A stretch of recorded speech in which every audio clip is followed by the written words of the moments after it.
2-year-old Alex Connerty is 1 in 3 million, as he is a primordial dwarf. We're talking about children who are going to be very small, much smaller than the dwarfism that people might think of. Unlike other forms of dwarfism, Alex's body will stay in proportion. He will always be a unique little man, never growing past 3 foot tall. But with this rare form of restricted growth comes restricted life expectancy. There's a risk of death of him suffering an aneurysm. I wouldn't like to wake up one day and find that there was nothing there. And that suddenly he'd gone during the night because an aneurysm had got him. Leave it on the hangers if you want, Jess. In a race against time, to find out if their son has a potentially fatal brain aneurysm, the Connerty family embarks on an extraordinary journey to America. Here, Alex's parents will have to risk his life in a bid to save his life. Come on, you're not quick enough. What will the future hold for the tiniest boy in Britain?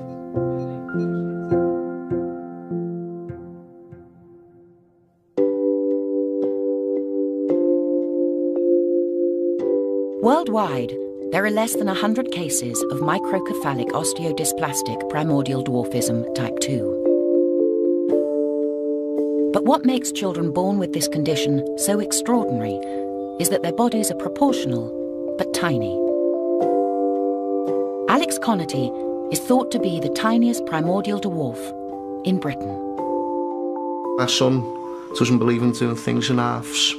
No, he's only decided that he wanted the rarest form of dwarfism.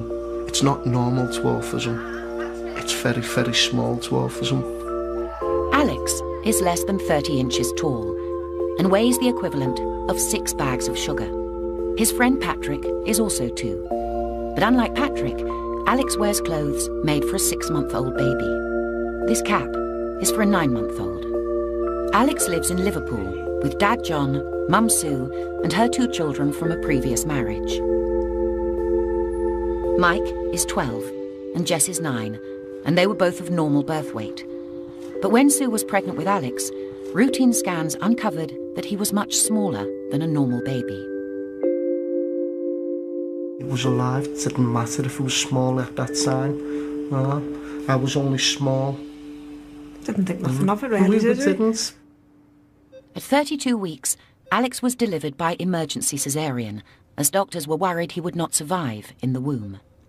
The doctor who delivered him said, "Wow, he's small." And I still didn't think of anything, to be honest, at the time. Alex was rushed to the neonatal special care unit. When Sue and John saw him in his incubator, they were shocked.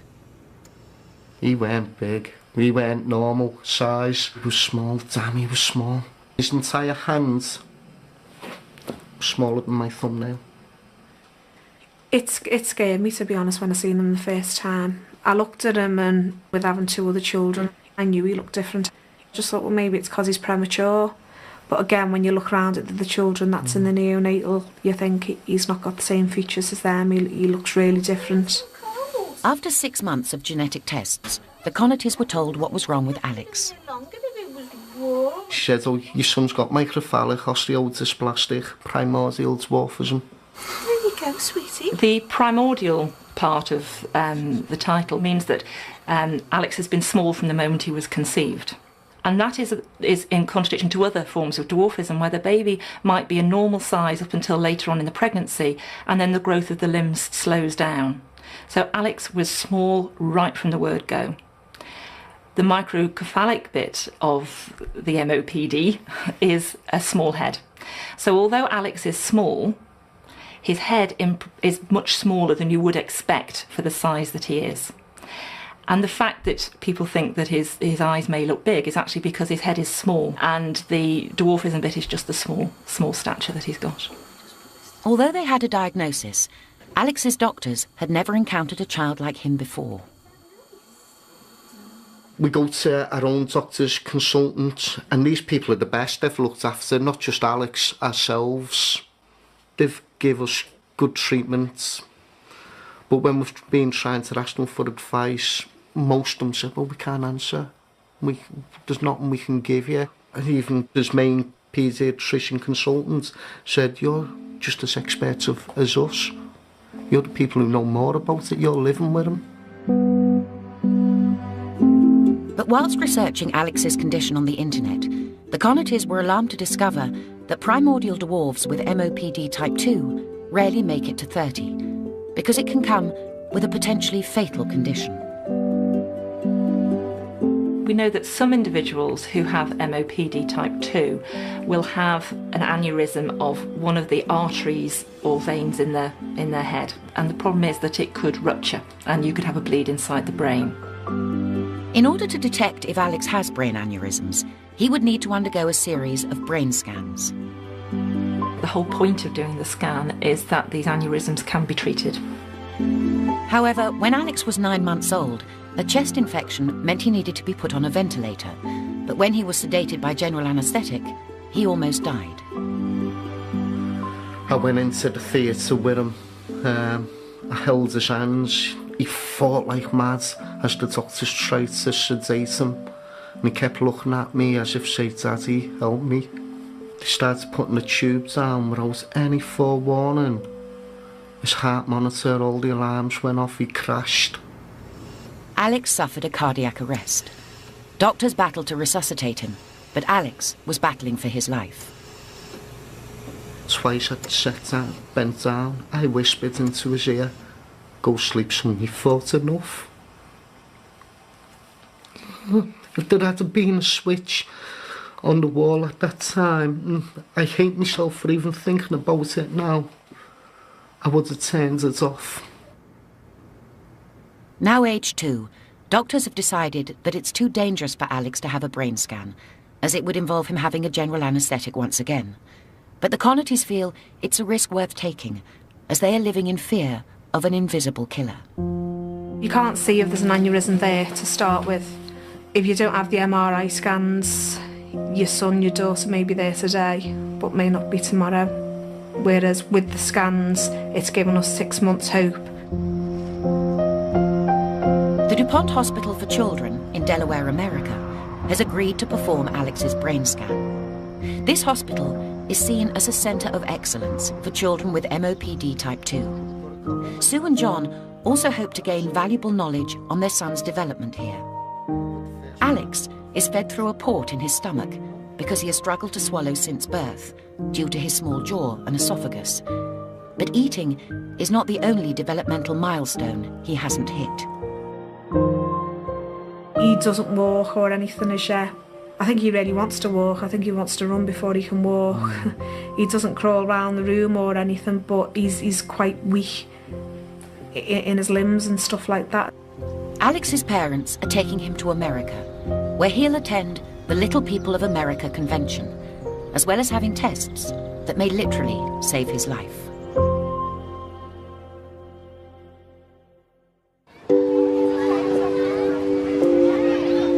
Alex Connerty is 2 years old and destined to be the tiniest boy in Britain. Born with the rarest form of dwarfism, MOPD type 2, his whole family are travelling to America to meet other people with the same syndrome. But this is no holiday, as Alex is also having tests to see if he has a potentially fatal brain aneurysm.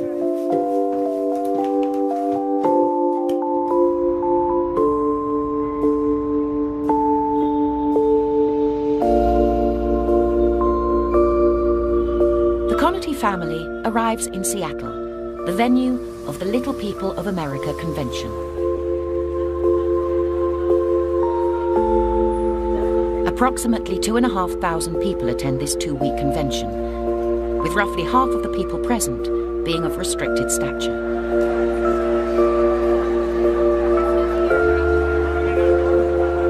However, Alex is one of only 20 primordial dwarves at the convention.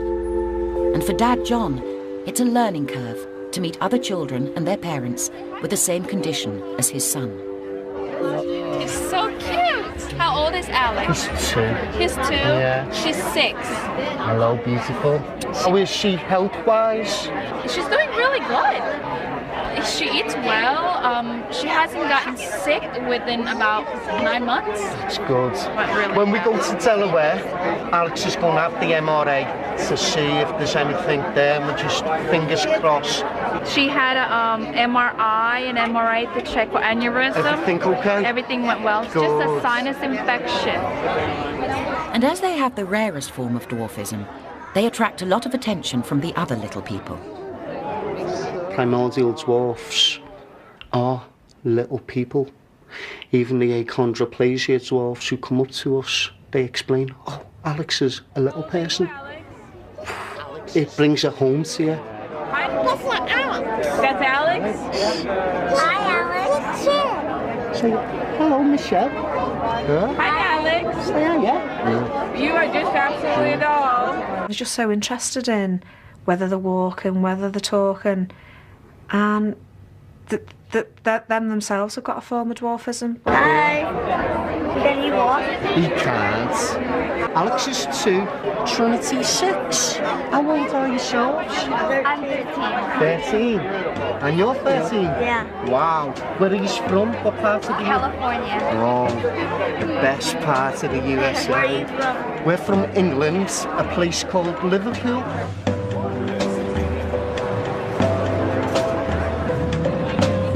But this trip is not all about Alex and the Little People of America convention. We're trying to make this not just all Alex's trip. 1053, please. Ali sometimes can be the star attention, and you wonder how they're coping. Thank you guys. Enjoy the game, okay? I honestly don't know what effect it's properly had on the kids. The kids absolutely love the bones of them. I've asked them, said, no worries. They know what Ali's been through. I don't think all kids cope like that. I do believe that my other 2 kids are just as special as what Alex is, but in their own way, and that's in their loving way.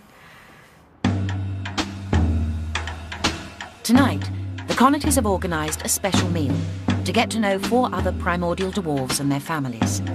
Meeting the other children is overwhelming. Kennedy.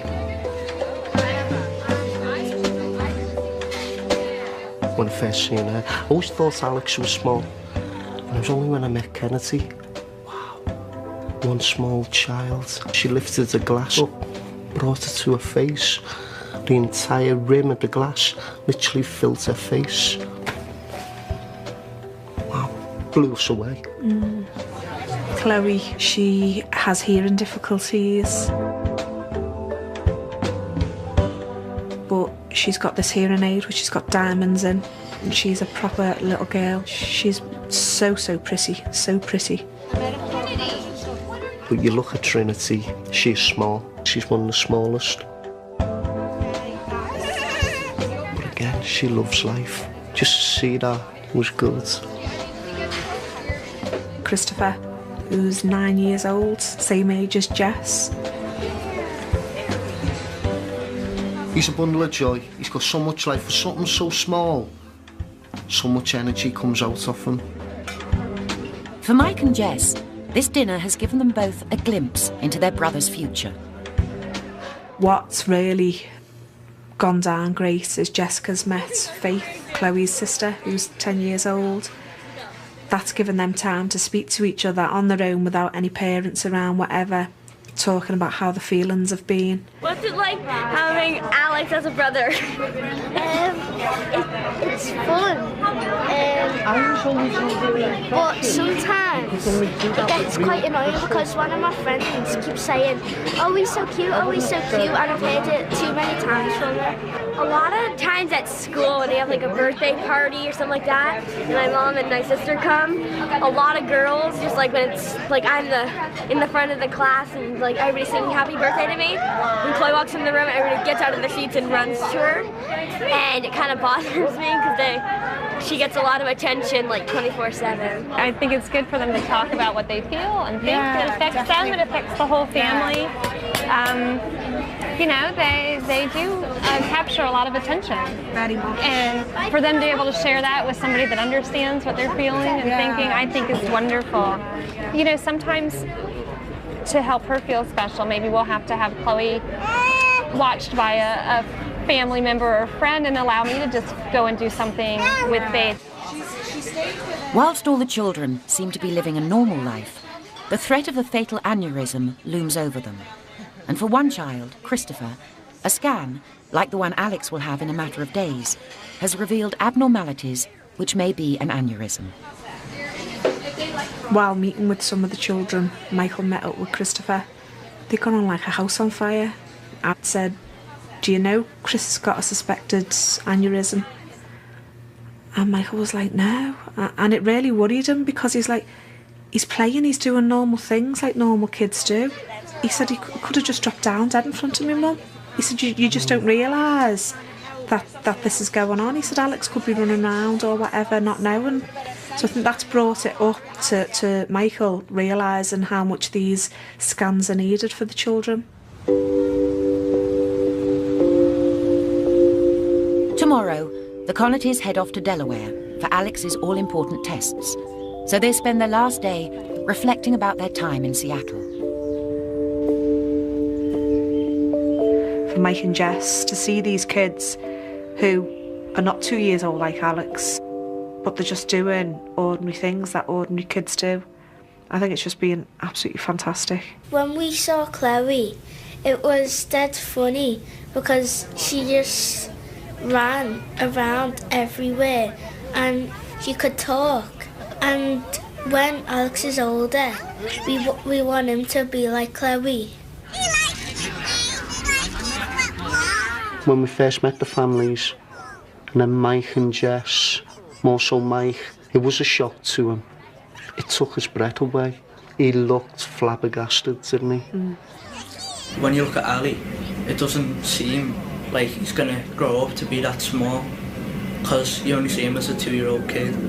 But then you see all the other dwarfs, and they're only about the size of my knee. And just came as a big shock to me. Wilmington in Delaware is the location of the DuPont Hospital for Children. It's here that Alex will undergo 4 days of tests, which will look at his development and examine his brain for aneurysms.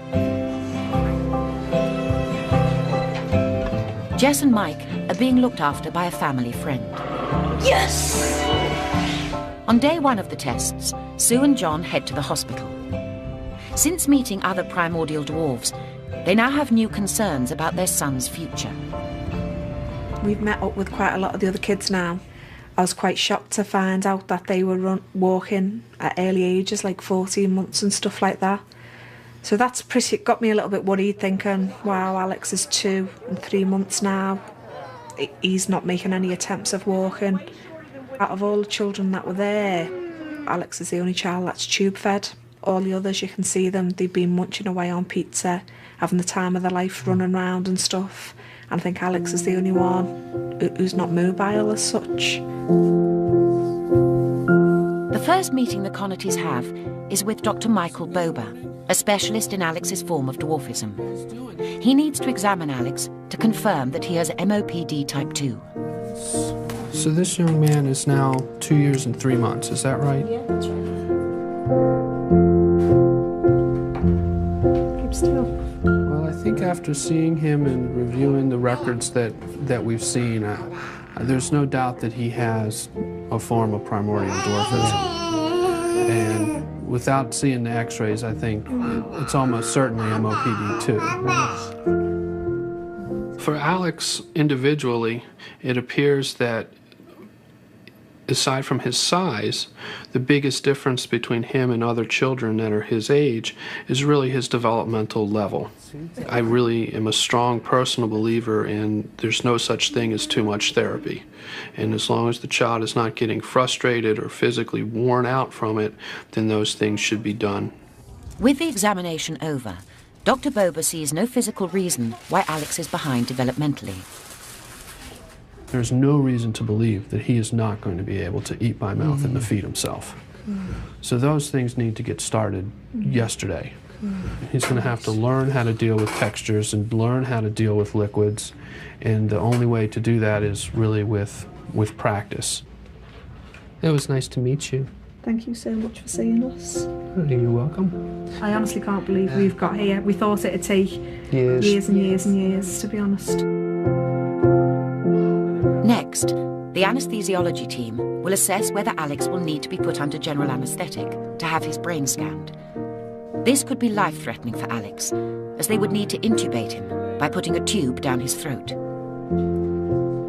Let's see. Come on, open up. But his airway is so tiny that in the past he has suffered cardiac arrest from this process. So everyone is hoping that on the day, general anaesthetic will not be necessary. Are you hoping to do the actual thing just through sedation, or do you think you're going to go for the full? I would like to do minimum possible and get the procedure done. Yeah. If we can get it done through sedation, that'll be great. So we'll keep our fingers crossed. Hopefully everything is okay.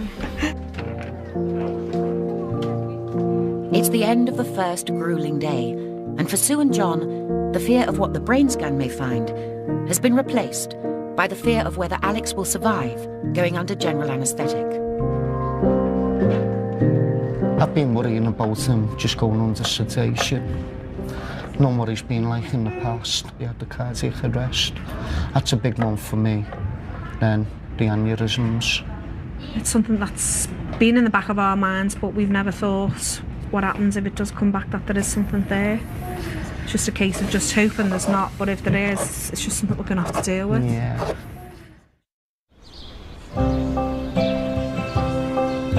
Day 2, and the Connatys are back at the hospital. Today, Alex is having an X-ray to look at whether there is an anatomical reason as to why he does not walk. We're going to start with his legs. We're going to lay him down, and this is the film, okay? Sure, yeah. Unlike other primordial dwarves, at 2, Alex is still not mobile. Keep his hand, you're laying up here away from him. Where's the lights? Alex, now what I need you to do is look right up here at this camera for me, okay? He's had something like 34 X-rays of one type and another in the past. Good job, you're all done. Well done. Say bye-bye. Bye-bye, Alex. Alex's X-rays will be examined by Dr. William Mackenzie, an orthopaedic paediatric specialist. Alex's leg films look good. His hips are well formed, legs are well aligned, he's got good looking bones. There are no major issues. One of the biggest problems we see with these kids is up here in the hip. The angle between the femoral neck and the shaft can be reduced, but he does not have that deformity and his leg films look fine. Here, lie down on here. Let's wiggle your hips around again. There we go. Good work. With Alex's hips in full working order, Dr. Mackenzie turns his attention to Alex's feet. When we see kids with these deformities, that is obviously not the way the foot was designed to be stood on. Yeah. And so when you bring the foot over to a better position, it gives them a much more stable base and better feedback, and it's easier walking. Right, Okay. yeah. In the UK, Alex had splints specially made for him. You know, the problem with the big splints you have, they do a great job of controlling the deformity, but they're big lumpy things with big pair of shoes on that is 2 or 3 sizes bigger, and so we'll try and get something a little more streamlined and a little lower cut. The idea is that the splints will hold the foot in a corrected position, and so hopefully he'll walk. Before they came to America, Sue and John thought that Alex couldn't walk because he was a primordial dwarf. The splints he had on, we just thought they were fine, but for him to actually pinpoint that they're no good for him, I'm really excited for getting these new ones on and hopefully getting him standing more and eventually walking a lot sooner. Robert Lewis specialises in making orthopaedic splints. He needs to take a cast of Alex's feet, which involves holding the foot in the correct alignment. But Alex isn't used to having his foot in this position, so it's very painful. He's a good boy. We know. All right. Come and give Daddy a love. Daddy cuddle. It's horrible seeing your child cry, whether it's in discomfort or whatever, when you know there's nothing you can do to help. But at the end of the day, it's going to benefit him. It's going to help him walk.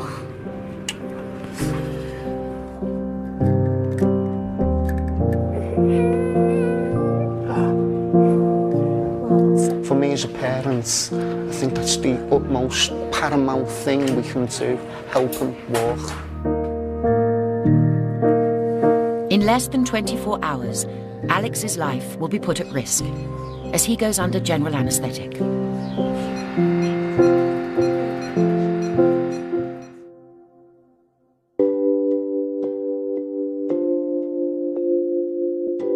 Alex Connerty has the rarest form of dwarfism, MOPD type 2. His family have travelled to America to seek specialist advice as to why, unlike other primordial dwarves, he's not walking.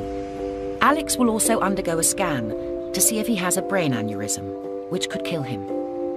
Because of the risk of general anaesthetic, doctors in the UK won't perform the scan, but Dr. Boba has weighed up the pros and cons. In this case, there's the risks of anesthesia in a small child versus the benefit of being able to detect an aneurysm and be able to intervene. And these aren't recommendations that we make lightly. American medics will only use general anaesthetic as a last resort. But with the scan less than 24 hours away, Sue and John are having doubts about going against UK medical advice. Part of me thinks, don't do it.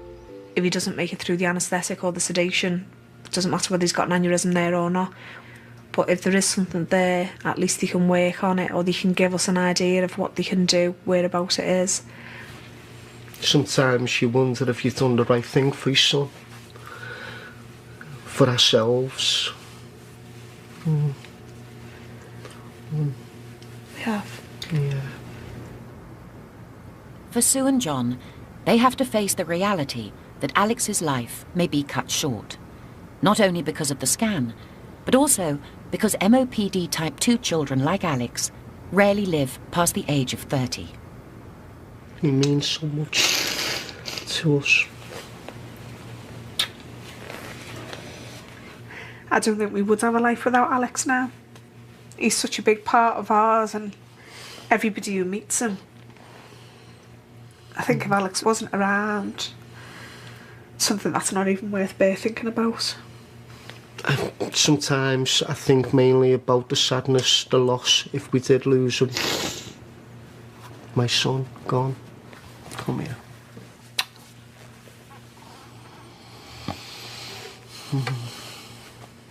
Give Mum a big hug. Give Mum a big love. Come here.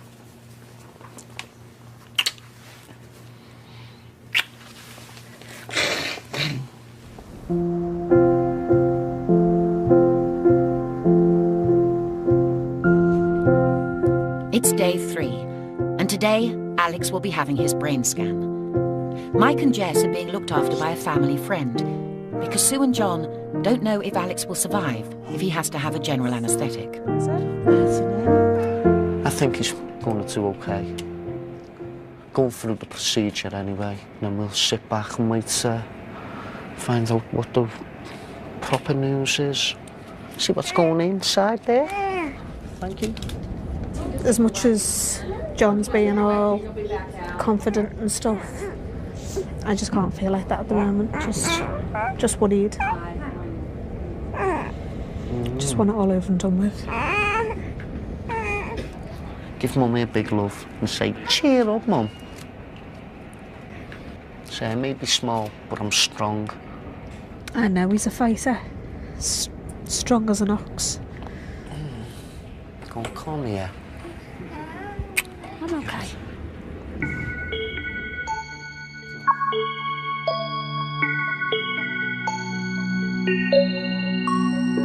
Are we going to go through now? Take you through? Aye. It's the point of no return, and the moment the Connertys have been dreading, as they're called through to the anaesthetic room. I know. The Carnaties have been given some devastating news. Alex will need to be put under general anaesthetic, and for Sue, it's something she can't bear to watch.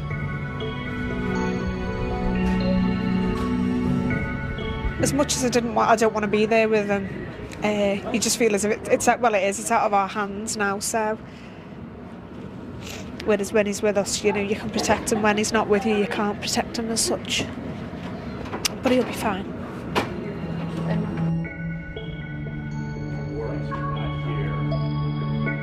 In the past, Alex has had a cardiac arrest whilst being put under general anaesthetic, because it's difficult to insert a tube down his very small throat to supply oxygen to his tiny lungs whilst he's unconscious. Today, however, the anaesthetic team are able to put Alex under without any complications.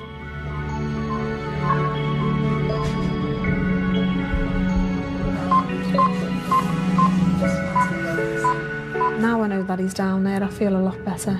I feel absolutely exhausted. I feel as if I could sleep for a week. I still feel as if I've got I still feel as if I could just sit and sob for hours and hours and hours, even though it's all going well.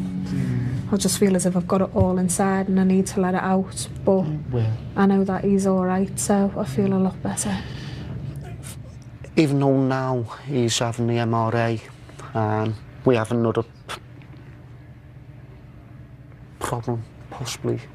And, I'm not even worried about that at this moment in time. The major one was getting him sedated, intubated, whatever.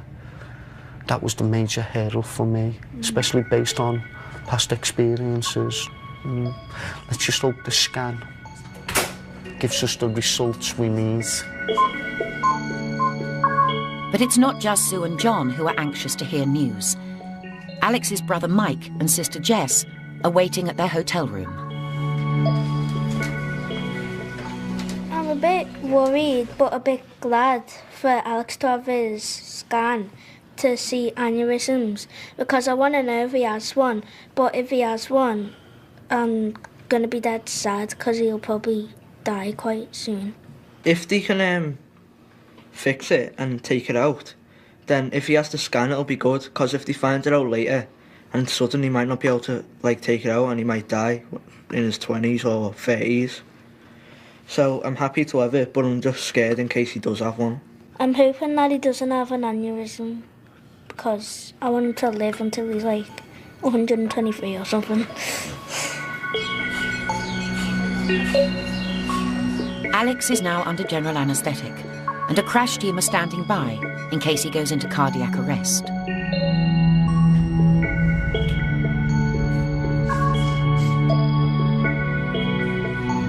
Come on, you're not quick enough. Come here. He'll be okay. I know he is. I just want to see him. Yeah.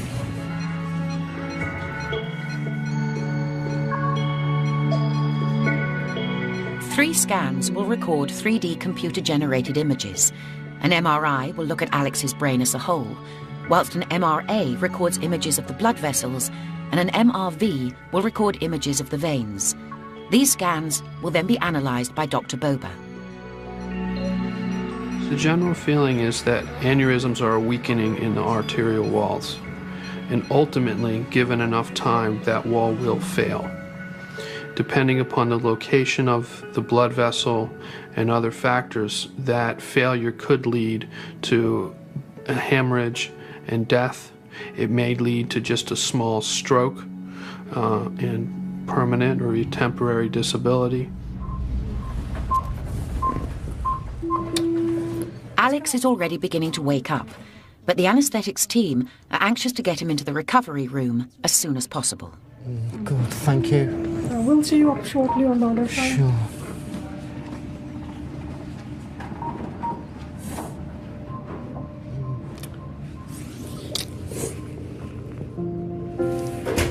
He's okay. In recovery, Alex is not completely out of the woods yet.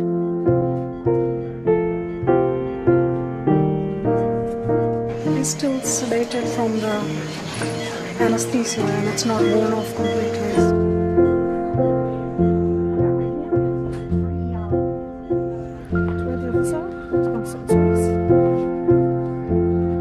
As the anaesthetic finally wears off, although Alex is in no pain, he is distressed.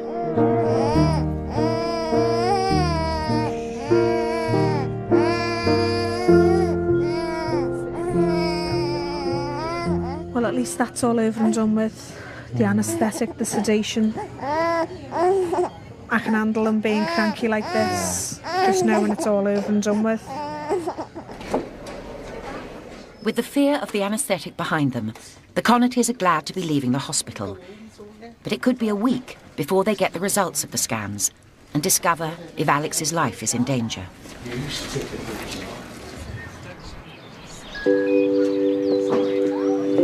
Day 3 and back at the hospital, the Connatys are still looking for answers as to why Alex doesn't walk. Good morning. He has had some specially made splints created for him, which are ready for him to test drive. When he used to wear his old splints, Sue would have to help him move by using her feet to make him step forward. Both Sue and John are hoping that eventually with his new splints, he'll learn to walk. Should we try them on? Yes. So it always goes by the straps on the outside. Bend the knee, and that loosens up these muscles in the calf. To make Alex's new splints cost £500. No. Ali, look at your shoes. You probably need something you'll want to stand against. Wow. Where's Ali? You're walking. Ali, He's never ever done that. Boy. Whoops. Hey. Hooray, look at you. You're dancing, never mind walking. Ali, walk. Alex, you love them. They are shoes. Aren't they fantastic? That is absolutely fantastic, you know.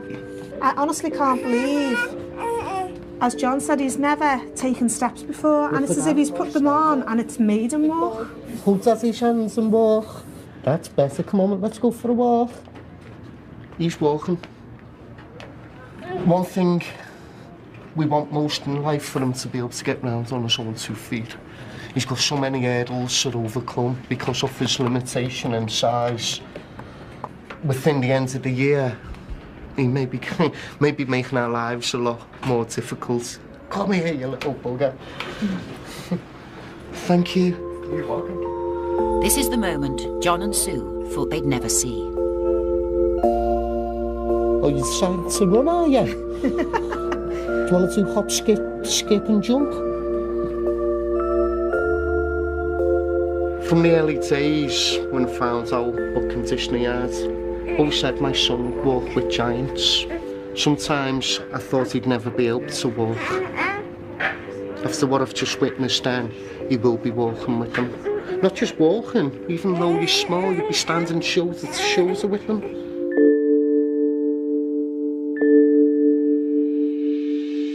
Something so small, such a small thing put on someone's foot, you wouldn't think it'd enable them to walk.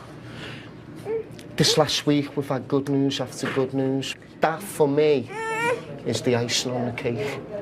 Can't wait to get back for the kids to see that. They're just going to be so amazed. Do you know what?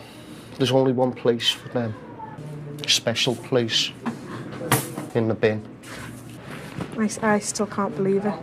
Alex, you are a superstar. And so is this hospital. I can't thank you enough. Thank you so much. Alex, shake hands. Yeah. Say thank you. You're going to help me walk. You've made like a little miracle for us today. We're flying, he's walking back. Yeah. Yeah, you're walking back. You want a cuddle? Say thank you. Oh. Big love. Back at the hotel, Alex's brother Mike and sister Jess have no idea that a huge development in Alex's life has occurred today. Hiya. Hello. Got a surprise for you. Big surprise. Ali. Whoa. I can now walk, kids. I couldn't used to walk. They've taught me how to walk. Mike, what do you think? You've got your running partner now. Don't get your heads. Off your toes. Off your toes. Good boy. He's never been able to do that. Hooray. I'm proud of him. Yay. How about you, Jess? Same here. Same here. In a couple of months, will he be walking without you holding him? He probably will be, yeah. So how are you going to cope with that? Be cool. It's just going to be funny, you know, chasing him about. But will the Connaughty's happiness be short-lived? Tomorrow, they will get Alex's all-important brain scan results and discover whether his life may be cut short by a potentially fatal brain aneurysm.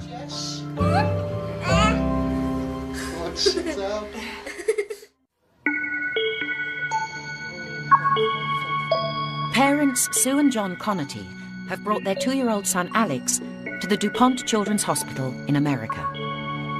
Less than 24 hours ago, Alex underwent a brain scan to see if he has an aneurysm, a condition associated with his form of primordial dwarfism. Once we left the hospital yesterday, it was like another brick wall in front of us now. We've just got to wait till we get our results. Fingers crossed everything's gone good for us. I'm worried of going in. Are you? I'm not saying that I think there's anything there, but I'm just worried just because you don't know what's there, you wouldn't know what's there. Just when he was in there yesterday in that machine, I was thinking, God, they can see things, what's going on, and we can't. But we're going to find out now. Little voice in my head says it's going to be okay, but just don't know. Not a bloody sleepless night. Dr. Bober is a leading expert in MOPD type 2, Alex's form of primordial dwarfism. He has analysed the scans to see if Alex has any swelling of the blood vessels in his brain, which would mean he would need surgery to prevent the blood vessels bursting and Alex dying. Hi, young man. Say hello. So I wanted to talk to you a little bit about the results that we have from Alex's MRA, MRV, and MRI. This is a picture of the arteries inside and around Alex's brain. This is a shot sort of directly back to front. You can see that's his ear. Yeah. You can see some of the arteries coming up. And in aneurysm, what we would expect to see, we would see sort of an outpouching, and we're not seeing any evidence of that. In one sentence, everything looks great. Wow. There is no evidence on the MRA of any type of aneurysm, so fantastic. Really good news. Thank you so much. Believe me. Well, for us as parents, we can go home tonight and sleep and not worry about it.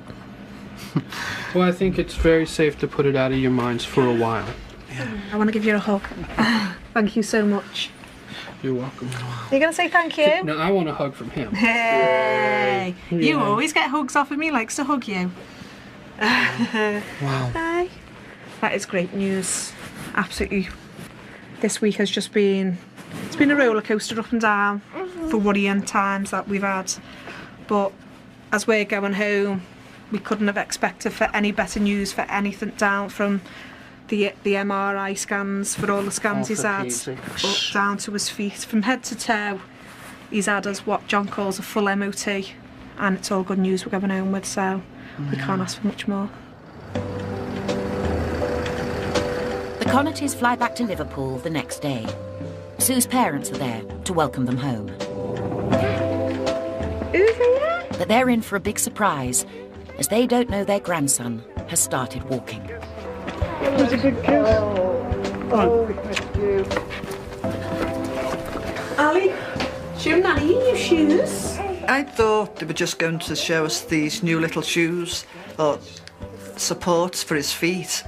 And when Suzanne put him down on the floor, it didn't really sink in that he was walking. Go on, come to Grandad. Come on, come to Grandad. Hey! Oh, that was weird. Oh, my sweet girl. Go to Nana. Nana wants you. Oh, isn't that lovely? Come on. Big boy. I was looking at him and then I could feel the tears welling up in my eyes. And I couldn't believe it. To actually see him put one foot in front of another, because he'd never ever done that before. Hey. Clever boy. boy.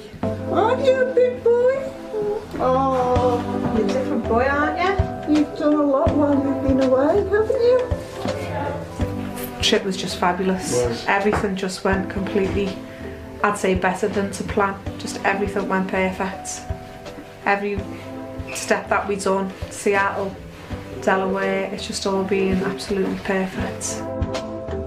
Alex is different in every way. The experience he's had in America has done him the world of good. If he carries on the way he is now, the world's his oyster, I feel. He's always going to be very small, but it's insignificant now to what he has been through. He's fought from day one, so I'm sure he's going to carry on.